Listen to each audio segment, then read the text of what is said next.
തെക്കൻ ചൈനയിൽ മെയ്സാക് ചുഴലിക്കാറ്റിനെ തുടർന്നുണ്ടായ അതിശക്തമായ മഴയിലും വെള്ളപ്പൊക്കത്തിലും പാമ്പു വളർത്തൽ കേന്ദ്രത്തിൽ നിന്ന് വിഷപ്പാമ്പുകൾ ഉൾപ്പെടെ 900ഓളം പാമ്പുകൾ ജനവാസ കേന്ദ്രങ്ങളിലേക്ക് ഇറങ്ങി. പാമ്പ് കടിയേറ്റ് ഒരു സ്ത്രീ മരിക്കുകയും നിരവധി പേർക്ക് പരിക്കേൽക്കുകയും ചെയ്തു. ഗുവാങ്സി പ്രവിശ്യയിലെ ഹെങ്ഷൌ നഗരത്തിലാണ് നാടിനെ നടുക്കിയ ഈ സംഭവം.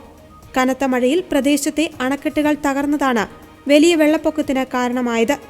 ഇതോടെ വാണിജ്യാടിസ്ഥാനത്തിൽ പാമ്പുകളെ വളർത്തുന്ന ഹെങ്ഷൌവിലെ ഒരു ഫാം പൂർണ്ണമായും വെള്ളത്തിൽ മുങ്ങുകയും ഫാമിലുണ്ടായിരുന്ന മൂർഖൻ, ചേര, നീർപ്പാമ്പുകൾ തുടങ്ങി 900ഓളം പാമ്പുകൾ പുറത്തു ചാടുകയുമായിരുന്നു.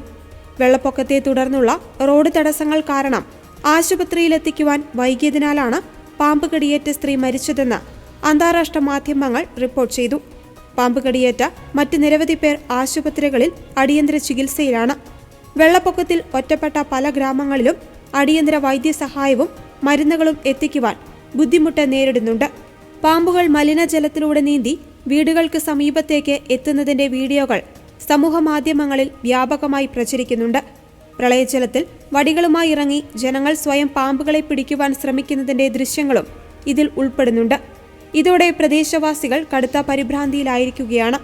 സ്ഥിതിഗതികൾ നിയന്ത്രിക്കുവാൻ അധികൃതർ അടിയന്തര നടപടികൾ സ്വീകരിച്ചിട്ടുണ്ട്. പാമ്പുകളെ പിടികൂടുന്നതിനായി വലകളും സ്റ്റൺ ഗണ്ണുകളുമായി 10 അംഗ പ്രത്യേക സംഘത്തെ ഇതിനോടകം നിയോഗിച്ചിട്ടുണ്ട്. കൂടാതെ വെള്ളപ്പൊക്ക ബാധിത പ്രദേശങ്ങളിൽ ഇറങ്ങരുതെന്നും വീടുകൾക്കുള്ളിൽ തന്നെ തുടരണമെന്നും ജനങ്ങൾക്ക് കർശന മുന്നറിയിപ്പും നൽകിയിട്ടുണ്ട്. ചൈനയിൽ പരമ്പരാഗത മരുന്നുകൾക്കും മാംസത്തിനും തുകലിനുമായി വ്യാപകമായി പാമ്പുകളെ വളർത്തുന്ന പ്രധാന കേന്ദ്രങ്ങളിലൊന്നാണ് ഗുവാങ്സി പ്രവിശ്യ. ഇവിടെയുണ്ടായ കനത്ത മഴയെ തുടർന്ന് ഏറ്റവും ഉയർന്ന ജാഗ്രതാ നിർദ്ദേശമായ റെഡ് അലർട്ട് പ്രഖ്യാപിച്ചിരിക്കുകയാണ്. അടിയന്തര രക്ഷാപ്രവർത്തനങ്ങൾ ഊർജിതമാക്കുവാനും പരിക്കേറ്റവർക്ക് മികച്ച ചികിത്സ ഉറപ്പാക്കുവാനും ചൈനീസ് പ്രസിഡന്റ് ഷീ ജിൻപിങ് ഉദ്യോഗസ്ഥർക്ക് നിർദ്ദേശം നൽകി.